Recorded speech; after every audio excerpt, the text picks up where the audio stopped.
नमस्कार दोस्तों, स्वागत है आपका हमारे YouTube चैनल जीएस बाय आकाश में। दोस्तों, यदि आप कंपटीशन परीक्षा की तैयारी कर रहे हैं तो ये वीडियो आपके लिए बहुत ही ज़्यादा इम्पोर्टेंट है। लेकिन आप खासकर एसएससी जीडी की यदि तैयारी कर रहे हैं तो ये वीडियो आपके लिए बहुत ही ज़्यादा इम्पोर्टेंट है। तो देखिए, चलिए हम लोग आज का क्लास करते हैं। यहाँ पे देखिए, सबसे पहले तो यहाँ पे एक प्रश्न लिया गया है, उससे संबंधित जितने भी एग्जाम में इम्पोर्टेंट प्रश्न बन सकते हैं उन सारे प्रश्नों को यहाँ पे लिया गया है। तो देखिए, सबसे पहला प्रश्न है, एशिया का सबसे बड़ा लौह अयस्क उत्पादक देश कौन सा है, जिसका जवाब आप लोग बताएंगे और इससे संबंधित जितने भी प्रश्न बन सकते हैं हम लोग उसका अध्ययन करते हैं। देखिए, विश्व में सर्वाधिक बॉक्साइट का उत्पादन कौन करता है? तो विश्व में सर्वाधिक बॉक्साइट का उत्पादन करने वाला देश कौन सा है? ऑस्ट्रेलिया है। विश्व में सर्वाधिक बॉक्साइट का उत्पादन करने वाला देश ऑस्ट्रेलिया है। और ऑस्ट्रेलिया में एक सोने की खान है जिसे क्या कहते हैं? कालगुल्ली की खान है। कालगुल्ली की खान है, ये सोने के लिए प्रसिद्ध है, ये भी आप लोग ध्यान रखेंगे। और क्रियावराग कहाँ स्थित है? तो क्रियावराग कहाँ पे स्थित है? यूक्रेन में स्थित है। यूक्रेन में। यूक्रेन की राजधानी क्या है? कीव है। और यूक्रेन के राष्ट्रपति कौन है? जेलेंस्की है यूक्रेन के राष्ट्रपति। इन सारी चीज़ों को आप लोग ध्यान रखेंगे। और क्रियावराग की किसके लिए प्रसिद्ध है? ये लोहा के लिए प्रसिद्ध है। ये लोहा के लिए प्रसिद्ध है, ये भी आप लोग ध्यान रखेंगे। लोहे का महत्वपूर्ण अयस्क क्या है? हेमेटाइट है लोहे का अयस्क। क्या है? हेमेटाइट है लोहे का अयस्क, इसे आप लोग ध्यान रखेंगे। ठीक। और माउंट गोल्ड्सवर्थी कहाँ पे है? तो ये ऑस्ट्रेलिया में स्थित है। माउंट गोल्ड्सवर्थी, ठीक, ऑस्ट्रेलिया में स्थित है। आप लोग बताएंगे कि ऑस्ट्रेलिया की राजधानी क्या है? ऑस्ट्रेलिया की राजधानी क्या है? कैनबरा है। और आप लोग ध्यान रखेंगे, ऑस्ट्रेलिया में जो घास के मैदान पाए जाते हैं उसे क्या कहते हैं? उसे डाउन्स कहते हैं, ये भी आप लोग ध्यान रखेंगे। वो यूएसए की सबसे बड़ी स्वर्ण खान की क्या है? तो यूएसए की सबसे बड़ी सोने की खान कौन सी है?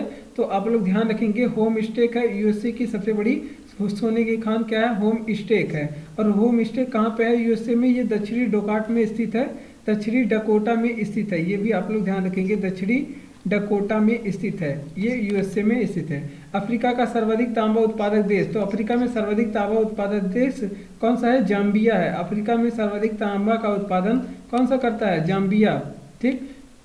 और बाल्डविन खान कहाँ पे स्थित है? ये इंपॉर्टेंट है। बाल्डविन खान कहाँ पे स्थित है? ये म्यांमार में स्थित है। भारत का पड़ोसी देश है म्यांमार, इसलिए इसको हम लोग याद रखेंगे। बाल्डविन की खान कहाँ पे है? म्यांमार में स्थित है। और ये किसके लिए प्रसिद्ध है? ये आप लोग बताएंगे। ये किस खनिज के लिए प्रसिद्ध है? तो ये चांदी के लिए प्रसिद्ध है। बाल्डवान की खान है जो यहाँ पे बाल्डविन की खान म्यांमार में है। हीरे व्यापार का सबसे बड़ा केंद्र? तो विश्व में हीरे व्यापार का सबसे बड़ा केंद्र क्या है? केंद्र एंटवर्प है। ठीक। ये कहाँ पे पड़ता है? एंटवर्प, ये बेल्जियम में पड़ता है। एंटवर्प, ये विश्व में हीरे का सबसे बड़ा व्यापारिक केंद्र है, बेल्जियम में। अब भारत में हीरा सर्वाधिक कहाँ तराशा जाता है? ये बताएंगे। भारत के किस राज्य में हीरा सर्वाधिक तराशा जाता है, ये आप लोग बताएंगे। तो इसे आप लोग ध्यान रखेंगे कि सूरत में तराशा जाता है। और सूरत कहाँ पे है? गुजरात में। यहाँ पे भारत में सर्वाधिक हीरे को तराशने का काम किया जाता है। पृथ्वी की सबसे धनी पहाड़ी किसे कहते हैं? तो बूटे की पहाड़ी को कहते हैं। पृथ्वी की सबसे धनी पहाड़ी बूटे की पहाड़ी। और बूटे की पहाड़ी कहाँ पे है? यूएसए में है, ये आप लोग ध्यान रखेंगे। ठीक। आगे हम लोग बात करते हैं कि जुड़वा खनिज किसे कहते हैं? आप लोग बताएंगे कि जुड़वा खनिज किसे कहते हैं? जुड़वा खनिज किसे कहते हैं? आप लोग बताएंगे। तो देखिए, सीसा और जस्ता को क्या कहते हैं? जस्ता प्लस सीसे को क्या कहते हैं? जुड़वा खनिज कहते हैं, क्योंकि ये जहाँ मिलेंगे तहाँ साथ में मिलेंगे। आगे हम लोग प्रश्न कर लेते हैं कि एशिया का सबसे बड़ा लौह अयस्क उत्पादक देश कौन सा है? तो सबसे बड़ा लोहे का उत्पादन कौन करता है? चीन। और दूसरे नंबर पे लोहे का उत्पादन कौन करता है? जापान करता है दूसरे नंबर पे लोहे का उत्पादन। लेकिन आपसे पूछा जाए कि मेसाबी रेंज कहाँ पे है? मेसाबी रेंज, तो ये जापान में है मेसाबी रेंज। और ये किसके लिए प्रसिद्ध है? तो ये लौह अयस्क के लिए प्रसिद्ध है, ये जापान में है मेसाबी रेंज। तो ये आप लोग ध्यान रखेंगे। बढ़ते हैं अपने अगले प्रश्न की ओर। तो हमारा अगला प्रश्न है, यहाँ पे कह रहा है कि विश्व में सबसे अधिक जनसंख्या वाला देश कौन सा है? तो यहाँ पे देखिए, यहाँ पे विश्व में जनसंख्या से संबंधित जितने इंपॉर्टेंट प्रश्न बन सकते हैं उसको लिया गया है। तो जिसका जवाब आप लोग हमें कमेंट बॉक्स में बताएंगे, तब तक के लिए हम लोग ऐसे संबंधित प्रश्नों को करते हैं। तो देखिए, विश्व में सबसे अधिक जनसंख्या, तो विश्व में सबसे अधिक जनसंख्या कहाँ पे है? चीन में। सेम प्रश्न है, सबसे अधिक जनसंख्या चीन में है। सबसे कम जनसंख्या पूछेगा, सबसे कम जनसंख्या किस देश में है? तो आप लोग बताएंगे कि वेटिकन सिटी में है, वेटिकन सिटी में सबसे कम जनसंख्या है। और लगभग कितनी जनसंख्या है? मात्र 900 की जनसंख्या है वेटिकन सिटी में। महाद्वीप में सर्वाधिक जनसंख्या किस महाद्वीप में है? तो सबसे ज़्यादा एशिया महाद्वीप में, महाद्वीपों में पूछे तो सबसे ज़्यादा एशिया महाद्वीप में जनसंख्या है। लगभग 59% जनसंख्या विश्व की 59% जनसंख्या एशिया में ही रहती है। और सबसे कम जनसंख्या पूछे किस महाद्वीप में है, तो आप लोग बताएंगे कि ऑस्ट्रेलिया महाद्वीप में सबसे कम जनसंख्या है, ऑस्ट्रेलिया महाद्वीप में। अब सबसे छोटा महाद्वीप भी कौन सा है? ऑस्ट्रेलिया महाद्वीप है। और सबसे बड़ा महाद्वीप भी कौन सा है? तो एशिया महाद्वीप विश्व का सबसे बड़ा महाद्वीप है। अफ्रीका में सर्वाधिक जनसंख्या, तो अफ्रीका में सर्वाधिक जनसंख्या किस देश में पाया जाता है? अफ्रीका में तो नाइजीरिया एक देश है, नाइजीरिया यहाँ पे सबसे ज़्यादा, अफ्रीका में सबसे ज़्यादा जनसंख्या वाला देश कौन सा है? नाइजीरिया है।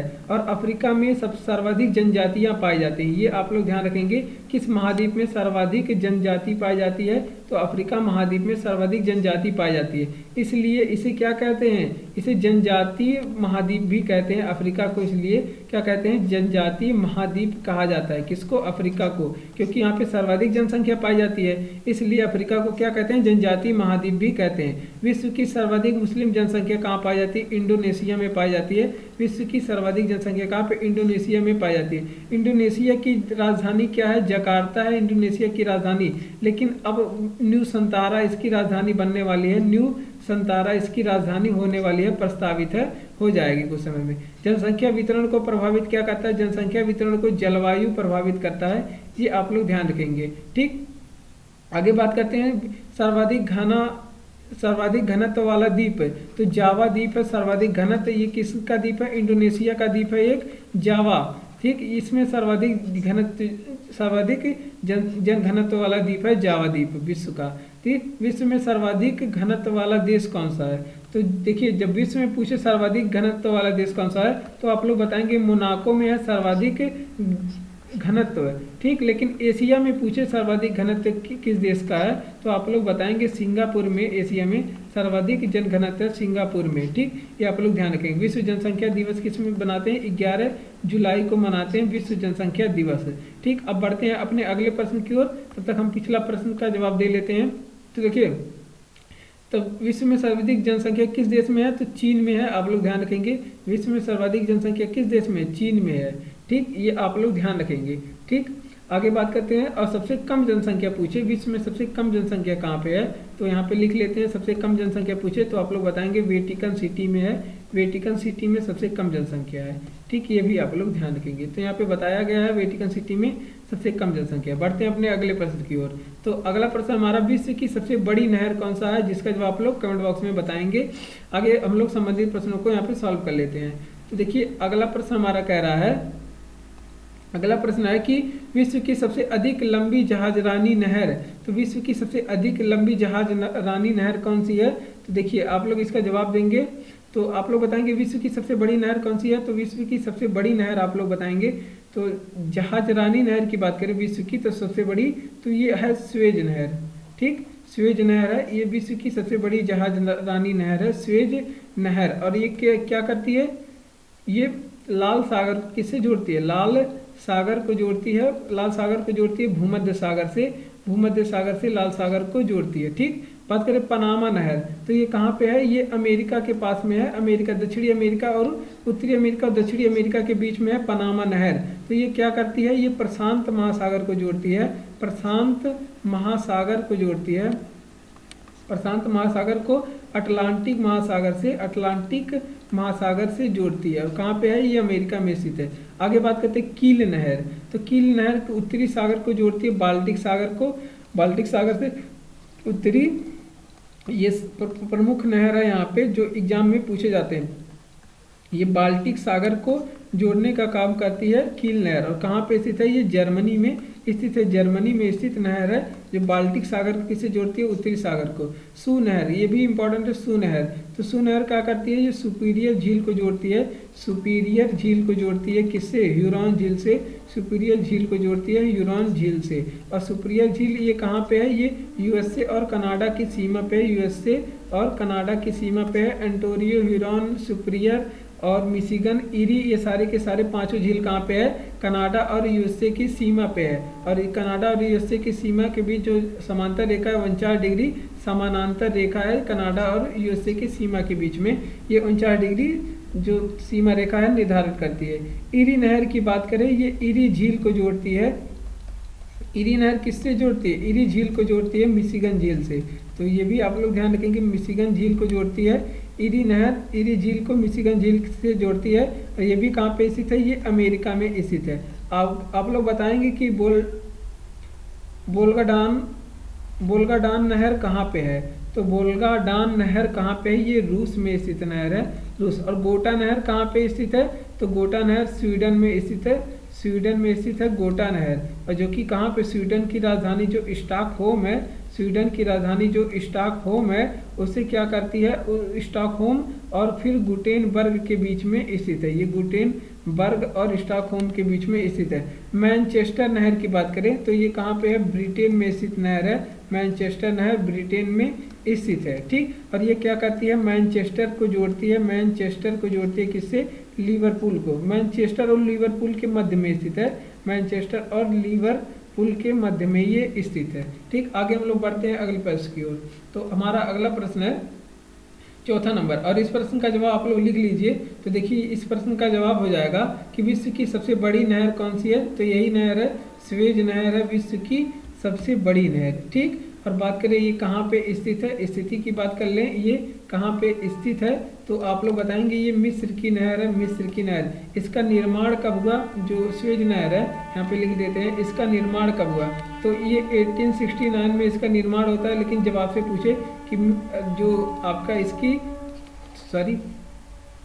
इसका राष्ट्रीयकरण कब हुआ, जब आपसे पूछे कि इसका राष्ट्रीयकरण कब हुआ, तो आप लोग बताएंगे कि 1856 में इसका राष्ट्रीयकरण होता है। कब होता है? 1856 में इसका राष्ट्रीयकरण। लेकिन आपसे पूछे कि इसकी लंबाई का कितनी है, तो 169 किलोमीटर इसकी लंबाई है, जो कि मिस्र में स्थित है। और इसका निर्माण 1869 में और 1956 में राष्ट्रीयकरण इसका हुआ था। तो इन सारी चीज़ों को आप लोग ध्यान रखेंगे। अब बढ़ते हैं अगले प्रश्न की ओर। अगला प्रश्न हमारा चौथा नंबर, और चौथा नंबर प्रश्न कह रहा है कि भारत का सबसे प्राचीन धर्म ग्रंथ कौन सा है? तो ये सभी आप लोग जानते हैं, इसका जवाब आप लोग इस कमेंट बॉक्स में बताएंगे। और गीता में कितने अध्याय व कितने श्लोक हैं? तो गीता में अध्याय की बात किया जाए तो अध्याय इसमें 18 है, लेकिन जब श्लोक की बात किया जाए गीता में तो ये 700 से प्लस श्लोक हैं गीता में। बात करते हैं गुरुमुखी भाषा की शुरुआत किसने की थी? तो गुरु अंगद देव ने किया था।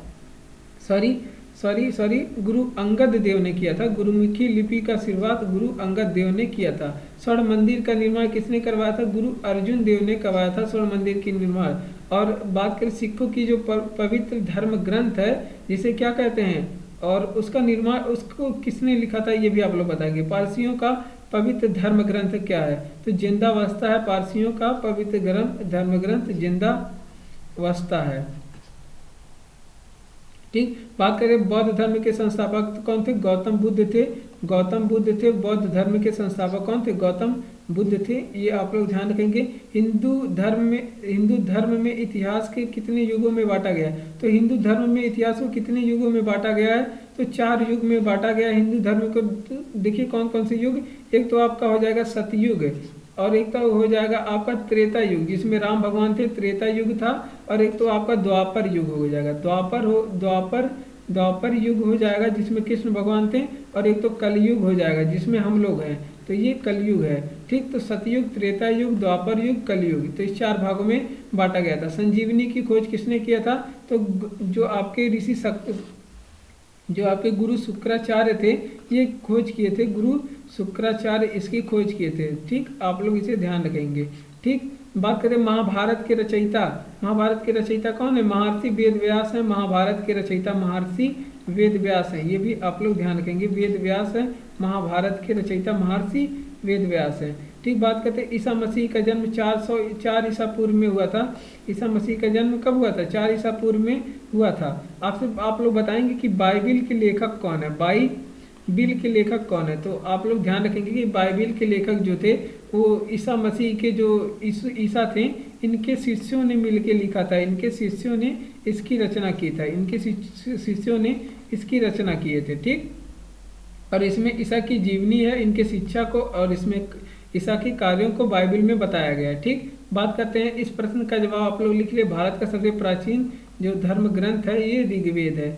ठीक, ऋग्वेद है सबसे प्राचीन धर्म ग्रंथ भारत का, ये ऋग्वेद है। आगे बात करते हैं हम लोग अगले प्रश्न की ओर। तो देखिए, जल के आयतन के आधार पर विश्व की सबसे बड़ी नदी कौन सी है? तो सबसे बड़ी नदी पूछा है, आप लोग इसका जवाब बताएंगे और इससे संबंधित जो विश्व की नदियां हैं जो इम्पोर्टेंट है और हमारे एग्जाम में पूछी जाती है, जितने भी धाकड़ प्रश्न बन सकते हैं इसमें लिया गया है। तो यूरोप की सबसे बड़ी नदी कौन सी है? तो आप लोग जानते हैं कि यूरोप की सबसे बड़ी नदी कौन सी है? वोल्गा नदी है यूरोप की सबसे बड़ी नदी।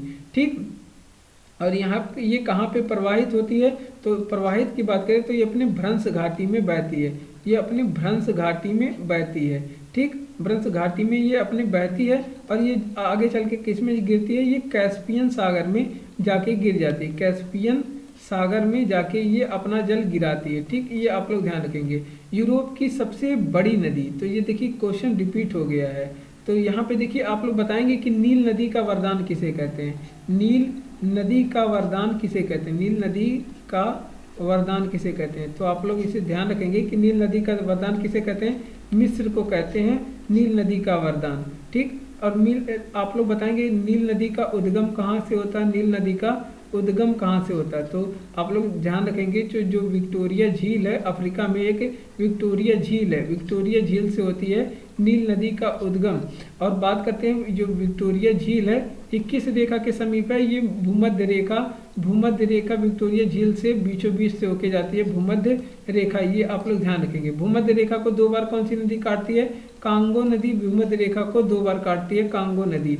और आप लोग बताएंगे कि कर्क रेखा को 2 बार कौन सी नदी काटती है? तो माही नदी कर्क रेखा को 2 बार काटती है। कहाँ पे काटती है? भारत के राजस्थान राज्य में।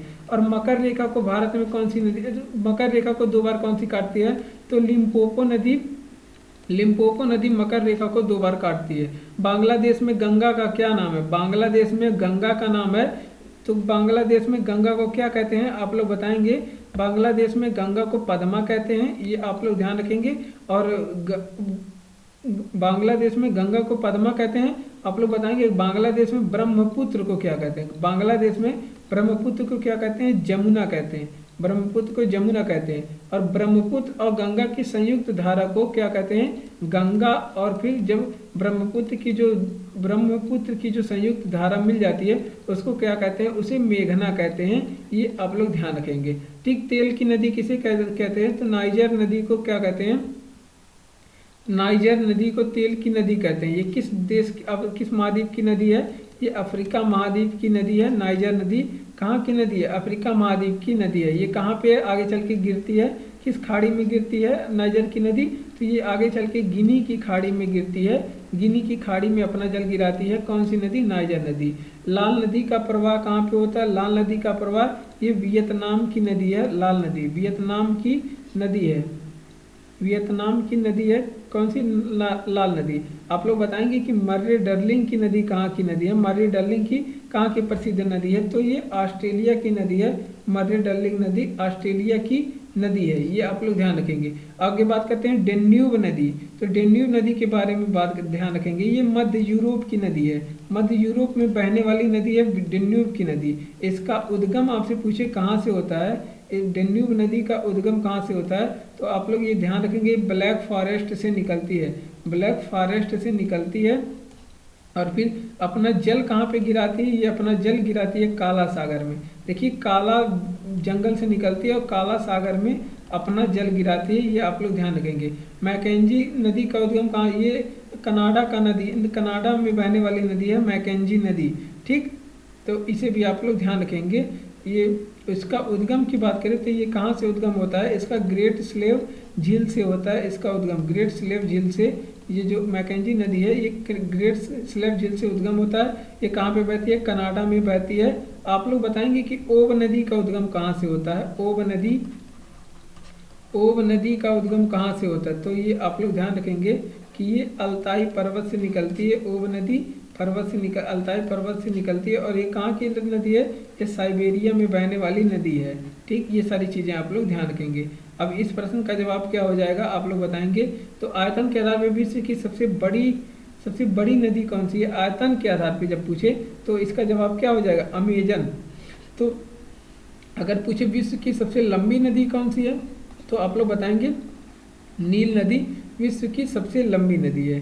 ठीक, तो इतनी बातें आप लोग ध्यान रखेंगे। और अमेजन कहाँ की नदी है, ये दक्षिणी अमेरिका में बहने वाली नदी है। तो इन सारी चीज़ों को आप लोग ध्यान रखेंगे। अब बढ़ते हैं अपने अगले प्रश्न की ओर। हरिकेन क्या है, तो यहाँ पे देखिए चक्रवात से संबंधित जितने भी इंपॉर्टेंट प्रश्न आ सकते हैं वो सारे यहाँ पे लिए गए हैं। तो ये वीडियो आपके लिए यदि इम्पॉर्टेंट है, यदि आपको लगता है कि इस वीडियो में जो भी बताया गया है आपके एग्जाम के लिए इम्पॉर्टेंट है, आपके लिए ज़रूरी है, इसमें सारी चीज़ें बताई गई हैं जो आपके एग्जाम में पूछे जाते हैं या पूछे जाने की संभावना है, तो वीडियो को जरूर लाइक करें और अपने दोस्तों को भी शेयर करें और फिर चैनल को हमारे सब्सक्राइब भी करें। तो देखिए हरिकेन क्या है, तो हरिकेन एक क्या है, ये आप लोग इसका जवाब बताएंगे। हरिकेन क्या है, यदि आप हरिकेन के बारे में कभी सुने हैं तो आप लोग इसके बारे में बताइए।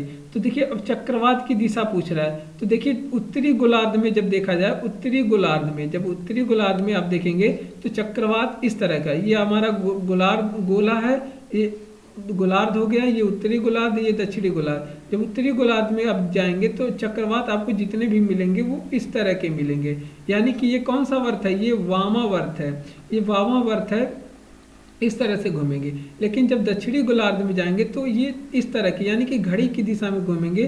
तो ये दक्षिणी गोलार्ध में आप जाएंगे तो ये दक्षिणी गोलार्ध में तो ये दक्षिणावर्त घूमता है, चक्रवात है। तो इस तरह, इसलिए आप लोग ध्यान रखेंगे कि दक्षिणी गोलार्ध में कैसे घूमेगा, दक्षिणावर्त घूमे, दक्षिणावर्त यानी कि घड़ी की दिशा। और उत्तरी गोलार्ध में चक्रवात की दिशा क्या होती है, वो वामावर्त होती है। तो ये आप लोग ध्यान रखेंगे। चक्रवात की आकृति कैसी होती है, देखिए जब चक्रवात की आकृति पूछेगा तो आप लोग बताएंगे अंडाकार चक्रवात की आकृति। लेकिन जब प्रति चक्रवात की आकृति पूछेगा, प्रति चक्रवात की आकृति कैसी होती है, तो आप लोग इसका जवाब बताएंगे कि गोल होती है प्रति चक्रवात की आकृति।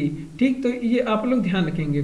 ठीक, आगे बात करता है चक्रवात का शांत क्षेत्र क्या कहलाता है। तो चक्रवात का शांत क्षेत्र जो बीच का भाग होता है उसे चक्रवात का क्या कहते हैं, आंख कहते हैं, उसे चक्रवात की आंख कहते हैं। और ये चक्रवात की आंख जैसी विशेषता किस प्रकार की चक्रवात में पाई जाती है, तो ये उष्णकटिबंधीय चक्रवात में पाई जाती है। किस प्रकार की चक्रवात में, उष्णकटिबंधीय चक्रवात जहाँ पे आता है वहाँ पे पाई जाती है।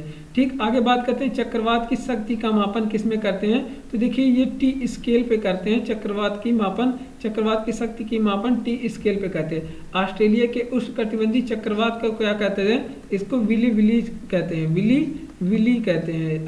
ऑस्ट्रेलिया की जो चक्रवात है उसे विली कहते हैं। ठीक, बात करते हैं आगे भावर सिद्धांत का संबंध किससे है, ये चक्रवातों से संबंधित है। भावर का सिद्धांत चक्रवात से संबंधित है। और इसका प्रतिपादन किसने किया था, भावर के सिद्धांत का जो प्रतिपादन है उसे किसने किया था। तो प्रतिपादन की बात करें तो बार्कनीज ने इसके सिद्धांत की प्रतिपादन किया था, बार्कनीज इस सिद्धांत का प्रतिपादन किया था। और टोर्नेडो चक्रवात की बात करें तो ये कहाँ पे पाई जाती है, टोर्नेडो चक्रवात, तो ये उत्तरी अमेरिका की चक्रवात पाए जाने वाली चक्रवात है, उत्तरी अमेरिका में आती है टोर्नेडो नामक चक्रवात। बात करें प्रति चक्रवात की विशेषता क्या है, तो देखिए प्रति चक्रवात की विशेषता, जब प्रति चक्रवात आता है तो आसमान कैसा है, स्वच्छ आसमान होता है। आसमान कैसा होता है, स्वच्छ आसमान होता है। और हवाएं जो है कहाँ से चलती हैं, हवाएं वो केंद्र से बाहर की ओर चलती है, केंद्र से यानी कि बीच से बाहर की ओर चलती है। इस तरह से केंद्र से बाहर की ओर चक्रवात हवाएं चलती है प्रति चक्रवात में। जबकि चक्रवात जब आएगा तो बाहर से केंद्र की ओर हवाएं चलती हैं। ये आप लोग ध्यान रखेंगे। ये चक्रवात का कंडीशन हो गया चक्रवात का, और ये प्रति चक्रवात का कंडीशन हो गया। प्रति चक्रवात में क्या होता है, हवाएं जो है अंदर से बाहर की ओर चलती हैं, और चक्रवात में हवाएं जो बाहर से अंदर की ओर चलती हैं। ठीक, तो ये आप लोग ध्यान रखेंगे। और प्रति चक्रवात की एक विशेषता और है कि ये कैसी होती है, इसकी आकृति कैसी होती है, एक गोल होती है। प्रति चक्रवात की आकृति गोल होती है। ठीक, हवाएं केंद्र से बाहर की तरफ चलती हैं। और आसमान कैसा होता है, स्वच्छ होता है। प्रति चक्रवात किस क्षेत्र में आते हैं, तो भूमध्य रेखीय क्षेत्र में, तो भूमध्य रेखीय क्षेत्र में आता है। प्रति चक्रवात किस क्षेत्र में, भूमध्य रेखीय क्षेत्र में आता है। ये आप लोग ध्यान रखेंगे। अब बढ़ते हैं अगले प्रश्न की ओर, और इस प्रश्न का जवाब हो जाएगा कि जो आपके हरिकेन क्या है, तो ये एक चक्रवात है, हरिकेन चक्रवात है। और हरिकेन जो चक्रवात होता है, जो हरिकेन नामक चक्रवात है, इसकी स्पीड कितनी होती है, जो हरिकेन नामक ये एक क्या है, चक्रवात है। हरिकेन क्या है, एक चक्रवात है। और इसकी स्पीड कितनी होती है 120 किलोमीटर प्रति हावर इसकी स्पीड होती है। ये इतनी खतरनाक होती है, 120 किलोमीटर प्रति हावर इसकी स्पीड होती है। और ये ज़्यादातर कहाँ पे आते हैं, मैक्सिको की खाड़ी में आते हैं। हरिकेन नामक चक्रवात मैक्सिको की खाड़ी में आते हैं। कहाँ पे, उत्तरी अमेरिका में है मैक्सिको की खाड़ी। इन सारी चीज़ों को आप लोग ध्यान रखेंगे। बढ़ते हैं अगले प्रश्न की ओर। देखिए, स्थल मंडल के कुल कितने प्रतिशत क्षेत्रफल में कितने क्षेत्रफल के कितने प्रतिशत भाग पे पर्वतों का विस्तार है। तो स्थल मंडल के कुल क्षेत्रफल के कितने प्रतिशत भाग पे पर्वतों का विस्तार है। तो इसका जवाब आप लोग हमें कमेंट बॉक्स में यहाँ पे देंगे। ठीक, आगे बढ़ते हैं अगले प्रश्न की ओर।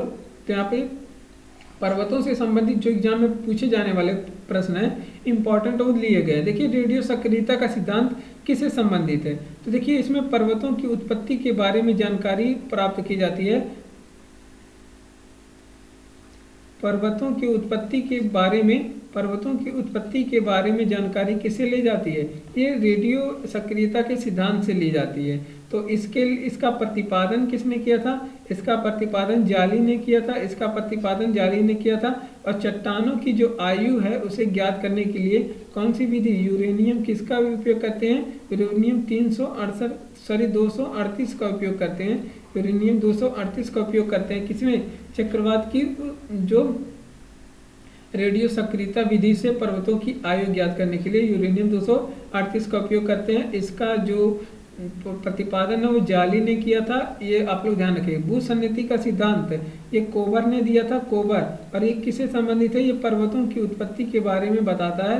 पर्वतों की उत्पत्ति के बारे में ये भी जानकारी देता है। इससे ही कोबर के भूसन्निधि सिद्धांत से ही हिमालय की भी व्याख्या की जाती है। नवीन वलित पर्वत, देखिए यूराल पर्वत ये यूरोप में है, ये भी नवीन वलित पर्वत है।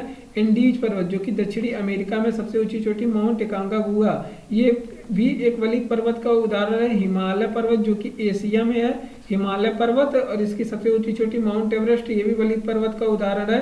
और फिर आप लोग रॉकी पर्वत जानते होंगे, उत्तरी अमेरिका का है, ये भी आपके वलित पर्वत, नवीन वलित पर्वत का उदाहरण है। और दक्षिणी आल्टस पर्वत श्रेणी कहाँ स्थित है, दक्षिणी आल्टस पर्वत श्रेणी आपसे पूछे तो आप लोग बताएंगे ये न्यूजीलैंड में स्थित है, दक्षिणी आल्टस पर्वत। ठीक, बात करें विश्व की सबसे लंबी पर्वत श्रृंखला कौन सी है, तो एंडीज पर्वत श्रृंखला है विश्व की सबसे लंबी चोटी, विश्व की सबसे लंबी पर्वत श्रृंखला। और इसकी ऊंची चोटी क्या है, एंडीज की ऊंची चोटी कौन सी है, तो आप लोग बताएंगे माउंट एकांकागुआ है। माउंट एकांकागुआ एंडीज की सबसे ऊंची चोटी है। इसकी ऊंचाई कितनी है, तो आप लोग बताएंगे 6900, इसकी ऊंचाई 6960 मीटर है इसकी ऊंचाई। ठीक, बात करें विश्व की सबसे ऊंची पर्वत चोटी, तो आपसे या विश्व की सबसे ऊंची पर्वत चोटी पूछेगा, या फिर एशिया की सबसे ऊंची पर्वत चोटी पूछेगा, या फिर आप लोग से पूछे कि हिमालय की सबसे ऊंची चोटी क्या है, ये सारी चीजें पूछे। तो आप लोग का जवाब एक ही होगा, क्या, माउंट एवरेस्ट। इसका जवाब क्या होगा, माउंट एवरेस्ट। माउंट एवरेस्ट इसका जवाब होगा। इसकी ऊंचाई कितनी है, तो ऊंचाई की बात हो रही है तो 8,848 मीटर इसकी ऊंचाई है। और माउंट एवरेस्ट को नेपाल में क्या कहते हैं, आप लोग बताएंगे। माउंट एवरेस्ट को तिब्बत में क्या कहते हैं, ये आप लोग बताएंगे। तो नेपाल में क्या कहते हैं, इसे सागर माथा कहते हैं, सागर माथा कहते हैं नेपाल में। और तिब्बत की बात करें तो इसे चेमोलुंगमा कहते हैं, चेमोलुंगमा कहते हैं तिब्बत में। ठीक, बात करते हैं उत्तरी अमेरिका की सबसे ऊंची चोटी क्या है, माउंट मैकिनले है। उत्तरी अमेरिका की सबसे ऊंची चोटी माउंट मैकिनले है, ये आप लोग ध्यान रखेंगे। ठीक, आगे हम लोग बात करते हैं भारत की सबसे ऊंची चोटी क्या है, K2 8,611 मीटर है। K2 की ऊंचाई 8,611, इसे क्या कहते हैं, गार्डविन ऑस्टिन कहते हैं, गार्डविन ऑस्टिन। किस श्रेणी पे है, ट्रांस हिमालय के अंतर्गत आता है क्या, काराकोरम श्रेणी, काराकोरम श्रेणी उस पे स्थित है ट्रांस हिमालय के। हिमालय की भारत में सबसे ऊंची चोटी, जब हिमालय की भारत में सबसे ऊंची चोटी पूछेगा तो आप लोग क्या बताएंगे, कंचनजंगा, कंचनजंगा बताएंगे हिमालय की सबसे ऊंची चोटी है जो कि भारत में स्थित है। तो इस तरह से भारत की सबसे ऊंची चोटी जो कि हिमालय में स्थित है वो हो जाएगी कंचनजंगा। लेकिन ऐसे पूछेगा कि भारत की सबसे ऊंची चोटी क्या है, तो गार्डविन ऑस्टिन जो 8,611 मीटर है। और इस प्रश्न का जवाब हो जाएगा कितने प्रतिशत भाग पे आपका पर्वतों का विस्तार है। तो आप लोग बताएंगे कि 26% भाग पे पर्वतों का विस्तार है, जिसमें से 1% भाग पे जनसंख्या रहती है, जनसंख्या निवास करती है, ये आप लोग ध्यान रखेंगे। 26% भाग पे टोटल पर्वतों का विस्तार है, 1% भाग पे जनसंख्या का निवास है, बाकी सारे के सारे 25% भाग पे जनसंख्या नहीं रहती। किस पठार को दुनिया का छत कहा जाता है? इंपॉर्टेंट प्रश्न है और आसान प्रश्न है, आप लोग इसका जवाब बताएंगे। विश्व की कितने प्रतिशत विश्व में कितने प्रतिशत पर पठार है, कितने प्रतिशत भाग पे विश्व में पठार है? तो ये शॉर्ट में हमने लिखा है, इस वजह से थोड़ी सी प्रॉब्लम हो रही है। तो विश्व में 33% भाग पे पठार है, और जिसमें से 9% भाग पे क्या कहते हैं, 9% भाग पे जनसंख्या निवास करती है, 9% भाग पे जनसंख्या क्या करती है, निवास करती है। विश्व में 33% भाग पे टोटल पठार है, जिसमें से 9% भाग पे जनसंख्या का निवास है। ठीक, बात करें जो पठार पर्वतमाला से घिरा हो तो उसे क्या कहते हैं? उसे कहते हैं अंतर पर्वतीय पठार। अंतर पर्वतीय पठार कहते हैं जो पर्वत हिमालय से, जो पठार पर्वतमाला से घिरे हो, ठीक, उसे अंतर पर्वतीय पठार कहते हैं। बात करते हैं विश्व का सबसे ऊंचा पठार क्या है, तो विश्व का सबसे ऊंचा पठार पूछेगा तो आप लोग बताएंगे तिब्बत का पठार विश्व का सबसे ऊंचा पठार है, तिब्बत का पठार। और ये कहाँ पे है, तो ये हिमालय, सबसे भारत के उत्तर में जाएंगे तो पहले क्या पड़ेगा, हिमालय पड़ेगा। ठीक, भारत के उत्तर में ये मान लीजिए अपना भारत है, ठीक, ये अपना यहाँ पे इसे हो जाएगा, यहाँ पे भारत है। ठीक,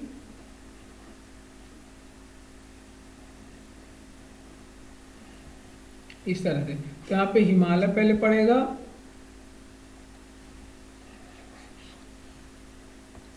ठीक, भारत के उत्तर में आप जाएंगे, भारत के उत्तर में पहले यहाँ पे हिमालय पड़ेगा, इस तरह से 3 श्रेणी, फिर वहाँ पे तिब्बत का पठार पड़ेगा यहाँ पे, फिर कौन सी कुनलुन पर्वत यहाँ पे पड़ेगी। तो ये हिमालय और फिर जो कुनलुन है उसके बीच में है, हिमालय और कुनलुन के बीच में है। ठीक, ये आप लोग ध्यान रखेंगे। पोठवार पठार कहाँ पे है, पोठवार पठार कहाँ पे है, तो ये पोठवार पठार ये पाकिस्तान का पठार है, पोठवार पठार पाकिस्तान का पठार है। आप लोग बताएंगे कि जो लोयस का पठार है, लोयस पठार ये कहाँ पे पड़ता है, लोयस पठार ये चीन का प्रसिद्ध पठार है। बात करें विंध्य पठार, ये भारत में स्थित है। किस पठार में 3 का उत्खनन किया जाता है, तो दक्षिणी अमेरिका एक पठार है, बोलीविया का पठार, बोलीविया का पठार, यहाँ पे क्या किया जाता है, बोलीविया के पठार में क्या किया जाता है, टीन का उत्पादन किया जाता है। कोलोराडो पठार, मसूरी का पठार ये अमेरिका का पठार है, कोलोराडो और मिसेरी ये अमेरिका में स्थित पठार है। मोसेटा का पठार कहाँ पे स्थित है, तो मोसेटा का पठार स्पेन और पुर्तगाल के सीमा के बीच में है, स्पेन और पुर्तगाल के सीमा के बीच में। टेलीग्राफी पठार ये उत्तरी अटलांटिक महासागर में, उत्तरी अटलांटिक महासागर में है जो टेलीग्राफिक पठार है। ठीक, उत्तरी अटलांटिक महासागर में स्थित है। ठीक, तो इन सारी चीज़ों का आप लोग ध्यान रखेंगे। और इस पठार का जब विश्व की छत किसे कहते हैं, तो पामीर के पठार को विश्व की छत कहते हैं। पामीर की पठार को क्या कहते हैं, विश्व का छत कहते हैं।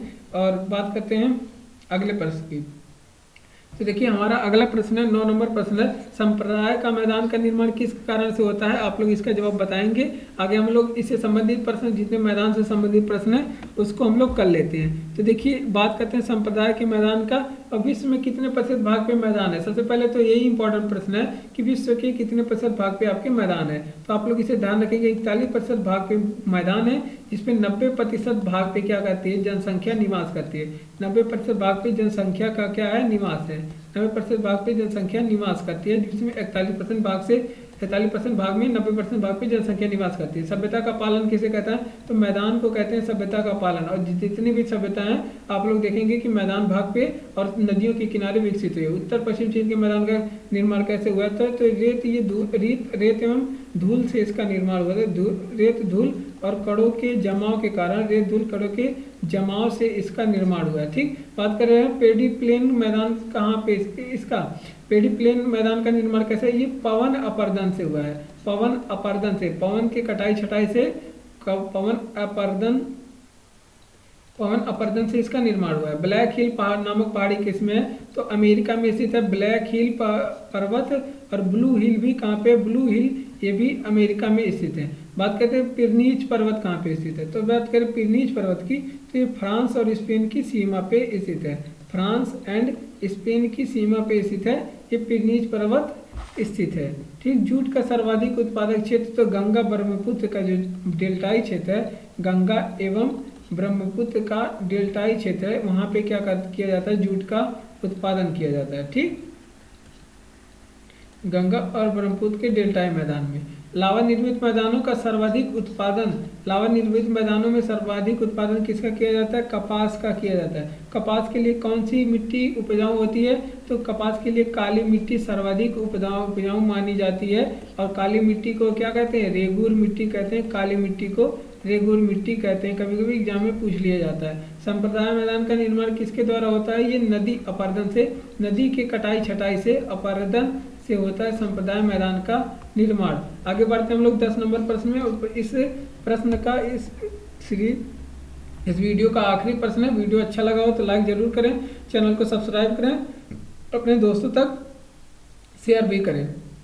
तो देखिए यहाँ पे पुस्तकों से संबंधित जितने हिस्ट्री के इंपॉर्टेंट प्रश्न हैं जो एग्जाम में पूछे जाते हैं उसको लिया गया है। तो देखिए विक्रमांक देव चरित्र, तो विक्रमांक देव चरित्र किसकी रचना है, तो आप लोग बताएंगे। विल्हड़ को आप लोग नाम सुने ही होंगे, विल्हड़, इनकी रचना है विक्रमांक देव चरित्र। और एक कवि हैं कल्हड़, एक कवि कौन है, कल्हड़। और कल्हड़ की रचना आप लोग बताएंगे, कल्हड़ की रचना कौन सी है। तो ये आप लोग ध्यान रखेंगे कि रजत रंगिनी है कल्हड़ की रचना। आगे हम लोग बात करते हैं यहाँ पे इम्पोर्टेंट प्रश्न, अश्वमेध यज्ञ की जानकारी कहाँ से मिलती है, ये महाभाष्य ग्रंथ से अश्वमेध यज्ञ की जानकारी मिलती है। हेरोडोट, हिस्टोरिका के लेखक कौन है, हेरोडोटस हैं, हिस्टोरिका के लेखक हेरोडोटस हैं। और हेरोडोटस को ही क्या कहते हैं, इतिहास का पिता माना जाता है, इतिहास का पिता माना जाता है किसे, हेरोडोटस को। बात करें तहकीक हिंद की लेखक कौन है, अलबरूनी है, तहकीक हिंद की लेखक अलबरूनी है, तहकीक हिंद के लेखक। शिरोमणि और लीलावती के लेखक कौन है, ये भास्कराचार्य हैं, शिरोमणि और लीलावती के लेखक। महाभारत का संस्कृत में जो अनुवाद है उसको रजनामा कहते हैं, महाभारत का संस्कृत में अनुवाद। गीत गोविंद के लेखक कौन है, जयदेव हैं गीत गोविंद के लेखक।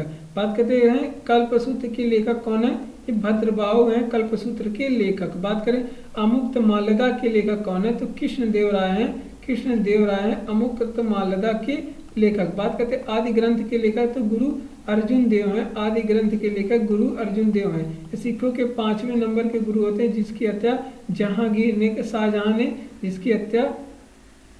जिसकी हत्या जहांगीर ने करवा दिया था।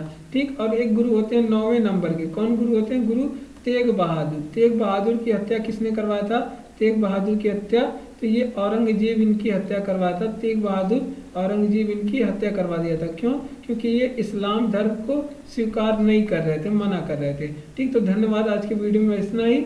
वीडियो अच्छा लगा हो तो लाइक करें और चैनल को सब्सक्राइब करें, वीडियो को शेयर करें और मिलते हैं अगले वीडियो तक में, तब तक के लिए धन्यवाद।